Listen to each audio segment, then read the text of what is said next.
Yellow notice പുറപ്പെടുവിച്ചതായും അന്വേഷണം ആരംഭിച്ചതായും criminal അന്വേഷണ വിഭാഗമായ ക്രിപ്പോസ് സ്ഥിരീകരിച്ചു. മാനന്തവാടി സ്വദേശിയായ റിൻസൺ നോർവീജിയൻ പൗരനാണ്. ലെബനണിൽ പേജർ സ്ഫോടനമുണ്ടായ 17 രാത്രിയാണ് നോർവേയിലെ ഒസോയിൽ നിന്ന് റിൻസൺ അമേരിക്കയിലേക്ക് പോയത്. മുൻകൂട്ടി നിശ്ചയിച്ച യാത്രയെന്ന് ചൂണ്ടിക്കാട്ടിയാണ് റിൻസൺ ബോസ്റ്റണിലേക്ക് പോയത്.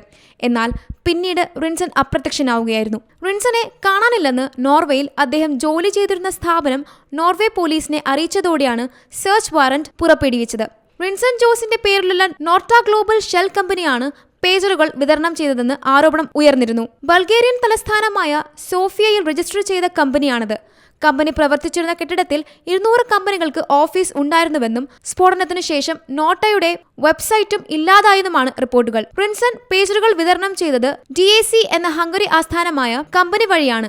ഈ കമ്പനിക്ക് റിൻസന്റെ ഉടമസ്ഥതയിലുള്ള കമ്പനി $1.6 മില്യൺ കൈമാറിയെന്നും ആരോപണമുണ്ട്. എന്നാൽ കമ്പനി നിയമവിരുദ്ധ പ്രവർത്തനം നടത്തിയിട്ടില്ലെന്ന് ദേശീയ സുരക്ഷയ്ക്കുള്ള ബൾഗേറിയൻ സ്റ്റേറ്റ് ഏജൻസി വാർത്താക്കുറിപ്പിൽ വ്യക്തമാക്കിയിരുന്നു. International desk Zee Malayalam news.